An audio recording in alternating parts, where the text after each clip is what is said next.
Hi, and welcome to Arts Focus. I am Sarah Dresser from the Office of Cultural Affairs.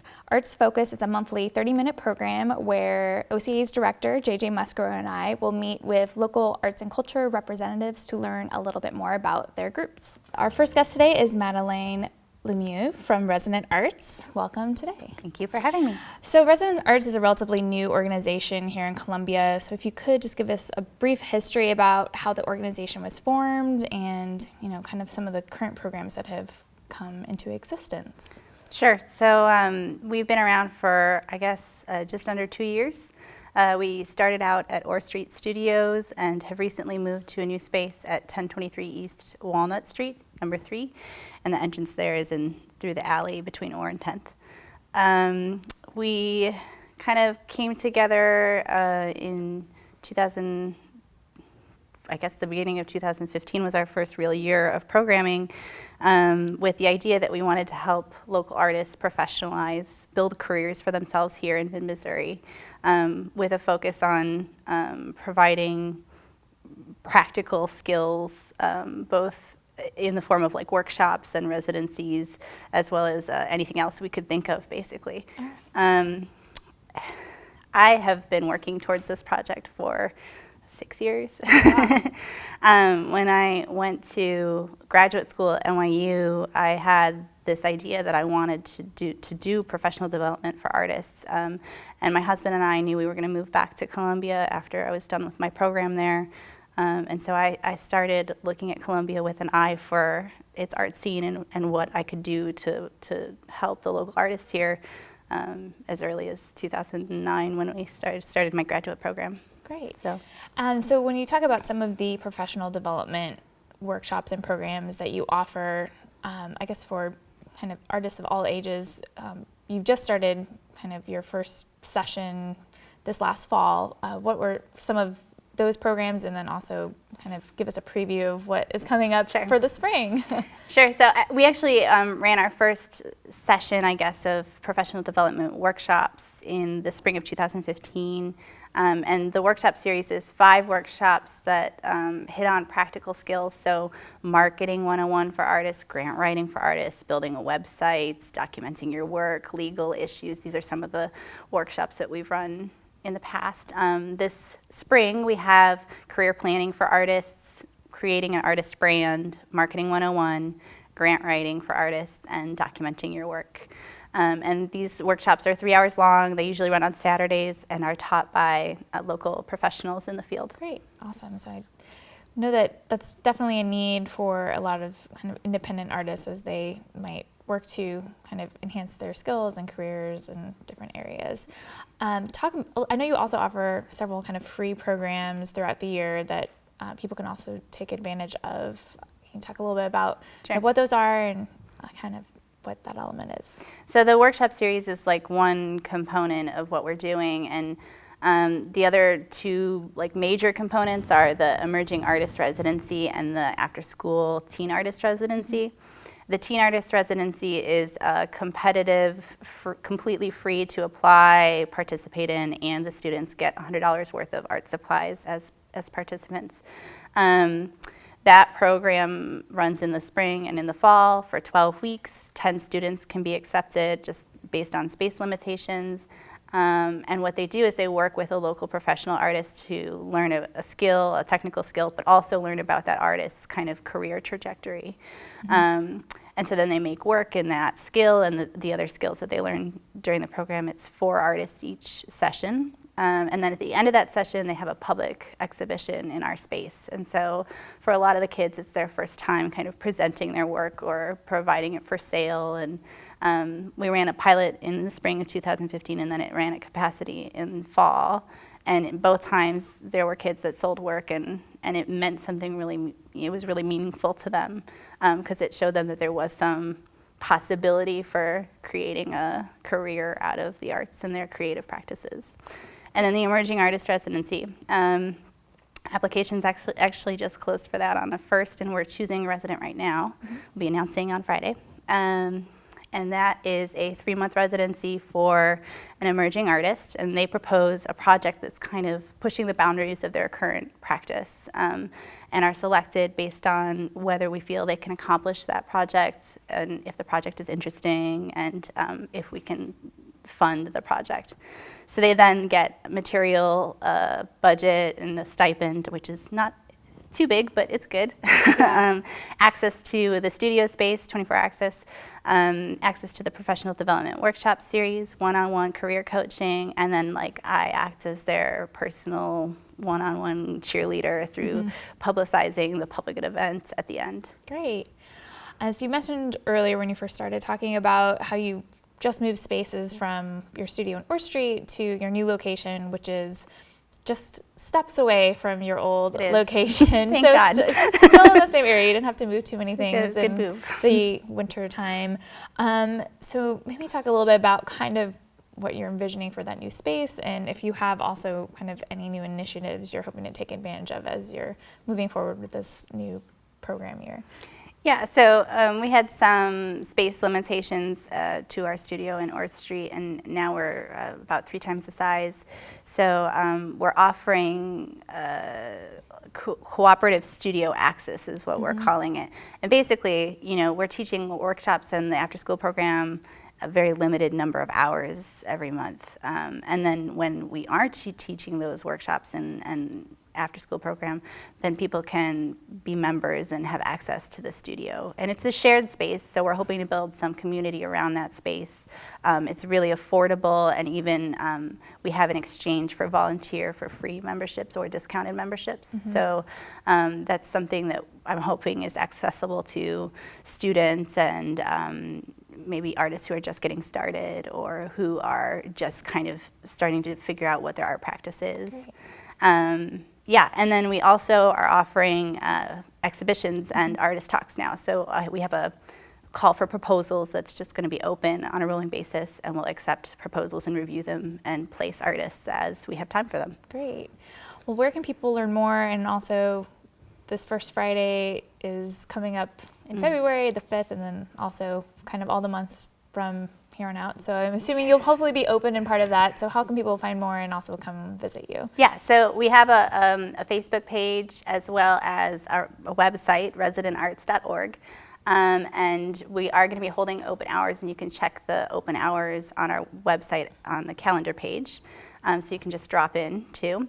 But First Fridays, we'll always have events, demonstrations, music, whatever we can muster. But this one is special because it's kind of our soft opening, and we're having an exhibition by the artist Angela Schaefer, who's a photographer in town. She did a project about stay-at-home moms that I actually participated in, and so she's exhibiting this work for the first time. And yes, I think it's going to be a good event, and we post about it on Facebook, and you can find out more about those events there as well. Great. Well, I'm looking forward to visiting the new space and to also seeing how all the various programs go throughout the year. We'll let you know. Thanks. Thank you for being here today, and we'll be right back.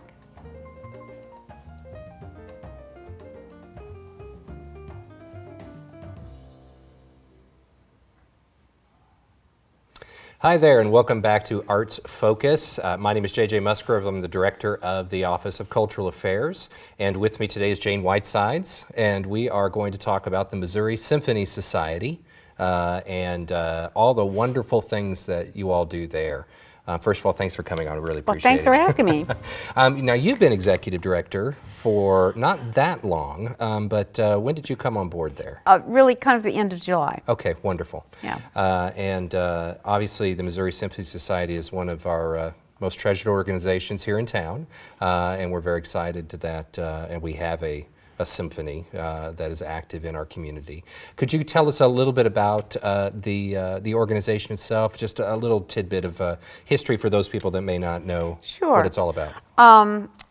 Hugo and Lucy Vianello actually had this vision of the Symphony Society in about 1970, so we've been around for a while. Right.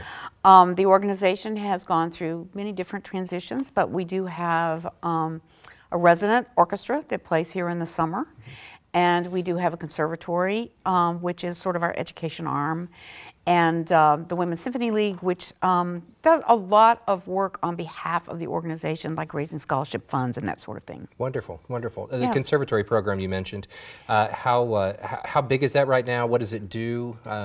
We'll go into that right now. I think we have about 120 students. We have 2 disciplines, both orchestra and chorus. Wonderful. And the orchestra is, there's a junior symphonia, which are the younger children, and then the Young Artist Philharmonic are the older children who are more accomplished. And then we have a number of ensembles within the orchestra, such as we have the Emerald Quartet, we have a chamber players group, which is, if you haven't had a chance to hear them, they're really terrific. And we just sort of launched a new woodwind quintet. Oh, who wonderful. performed for the first time last fall. Oh, that's fantastic. So, That's great. Yeah, the kids are wonderful, really they are. Oh, they are. They're top notch. I actually heard several of them perform when we had several of our state arts agencies here for a conference, and they performed for us at the dinner there, and it was just absolutely outstanding, the level of talent that those young people have. They are pretty amazing. How can people find out a little bit more information about the conservatory program? How can they get involved? What's the process for that? Well, they can get a lot of background information if they go to our website, which is mosymphonysociety.org. Okay. They can call the office, the Missouri Symphony Society office, and we can direct them to wherever they need. We have a conservatory coordinator who is very good about meeting with parents and children to find out if this is a good fit for them. We try to work a little bit through the schools so they know, and our choir is actually a treble choir, so it tends to be a little different from some of the other community choirs, and is directed by Melissa Straw. Oh, okay, wonderful. Okay, the your big thing as far as the Symphony Society, they kick off a wonderful summer season, hot summer nights, and I have the dates for that. You probably have them memorized, but I won't put you on the spot. People, I'm horrible with dates. So June 9th through July 16th this year. That's true. And tell us about that wonderful festival that y'all do every summer. Well, it is the biggest music festival in central Missouri. The only one featuring a resident orchestra, and our orchestra is made up of players from all over the world. I think 7 different countries, 11 different states, who come here and live in Columbia for 6 weeks during the summer to perform 26 concerts in 6 Wow. weeks, which is a pretty amazing feat. That's a lot of music. Some of those are chamber, so they're a little smaller. We have not only masterwork concerts, but we do have a pops series, and we have children's family concerts, which involve actual hands-on experience by the kids. They may be conducting the orchestra, they may be singing. I mean, it's a great experience for them. Plus, we also run a camp for both the chorus and the orchestra during that period of time too, so that they have access to our orchestra members as coaches and participating in the camp. Oh, I see. So they're educating. They're getting education. And, That's right. Along with the Yeah, festival. right. We so- try to have a full service. I can't tell you all the things that we're having in Hot Summer Nights because we don't release that to the public until our members find out about exactly what our performances are, which will be at Sneak Peek on March 20th. Okay. So if you aren't a member and you want to join, then you can come to that. Okay. And have first access to tickets. But I will tell you that opera is back this Oh, summer, wonderful. and we're going to have a resident opera program with 4 singers who will be here for a month, and they'll be doing some work out in the community as well as the opera performances. Our opening masterworks is Beethoven's Ninth Symphony, and that looks to be a really terrific evening. And we have a few surprises. Surprises? Yeah. Oh, okay. I guess you can't tell me that. Down the because road, otherwise no, I it wouldn't be a can't. surprise then. I and all can't, that, and I so- will tell you that the family concerts, of which there are 2, will be free this year. Oh. Because we would like to make it more available, because we do try to do outreach in the community throughout the year, but particularly during Hot Summer Nights, so that more people have access, because after all, that's what we're about, access to music. Yeah. The ability to interact with our performers and, as much as possible. Well, that's fantastic. So, That's yeah, great. we're excited about this year's Hot Summer Nights. We Well, are very much wonderful. so. And I know that we, from time to time, help kick that off a little bit at Stevens Lake Park. Yes, that's Yes, usually our opening thing, yeah. is with the Parks concert. That's usually our opening night. We have a nice event. time partnering with your organization as well as Parks and Rec to provide some assistance in that to get you guys going off on a good start. It's been a wonderful partnership that I think we've done for the past 3 or 4 years or so. Well, we have been trying really to partner with a lot of community arts groups, whether it be Columbia Chorale or Missouri Ballet, because we think that's important in a community of this size, what we can offer. And if I could just mention for the conservatory a little bit, Sure. every year they have a fundraiser that is just for the conservatory. It's called Serenade. And this year it will be on April 17th. It's going to be at the Alumni Center. It's generally an auction and some performance, desserts, you know, wine, a few hors d'oeuvres, and it's a great event, and it gives the children an opportunity to perform in a little different way than they do in concert. Okay. Okay. So, Well, I think that's absolutely wonderful. yeah, So, we'd like to encourage people to check that out on our website. You can find out all about Serenade, how to get tickets. Good. If you want to become a sponsor, if you want to donate something for the auction. Yeah. You know. Well, and I think that's a very interesting point. I'm really glad that you did bring up your fundraising event, because there are a lot of arts patrons and arts enthusiasts and people within our community that do want to be more involved in whatever shape or form that they feel comfortable with doing. And I think that sometimes we don't do as good of a job as asking them, you know, whether it be just the simple ask of whether it be a donation, but just a simple ask of coming to an event to be a part of something bigger than themselves, to support music in this particular case, children, education, a lot of different things going on there. So wonderful. And we have 2 conservatory concerts coming up. One is on March 6th and the other one is on May 7th. Oh, Both of them are free of charge. They will get to see both orchestras and hear the choir, and probably 1 or 2 of the ensembles will also perform. great. The first concert is at Rockbridge High School on March 6th. The second one is at the Missouri Theater Oh, on wonderful. May 7th. That will be our spring concert. Okay. And we have a few other, we have the sneak peek on March 20th, and then Hot Summer Nights kicks off on the 9th. Great. Well, it sounds like Yeah. a wonderful upcoming season. It's absolutely fantastic. Well, we're excited about it. Well, And it's my first one, so well, I'm, you know, it'll be great. You know, so it's change sort is of good for trial everyone. by fire, kind of, you know. Well, you'll be wonderful. It'll be great. And of course, for more information, please visit their website, which is, put it again. MoSymphonySociety.org. Well done. Yeah. Jane, thank you so much Thank for you being so here. much. And we'll be back with a little bit more from Sarah and I at Arts Focus.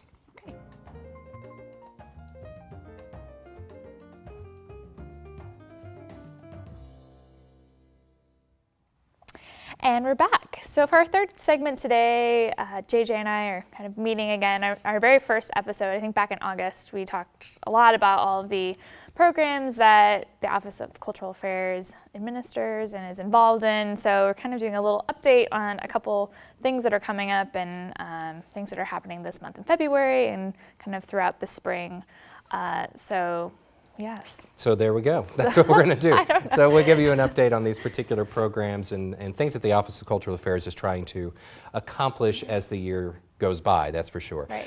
One thing that is coming up, I see that you have there, is our Traffic Box Art program, that it's time to invite artists to apply for a new traffic box that we've identified. So every year we usually pick a new box within the downtown district area to decorate with art, and that call for artist submissions is open now, and the box this year is going to be on the corner of 10th Street and Walnut, which is right on the bordering edge of the North Village Arts District. So we're hoping that artists can kind of take that into consideration in their design proposals, that location, as well as kind of all the other elements that go into kind of making downtown Columbia really vital and exciting. So that deadline is February 26th. All the information about what's required for the application as well as the design template are on our website. So artists can apply online, and they can also turn in submissions to our office and learn a little bit more about that program. So we're excited to see what artists come up with. What is, I'm going to make myself look stupid, which is easy, but is it our 8th one? Oh, that's okay. So it's been happening since 2007. Yeah, so I'm done.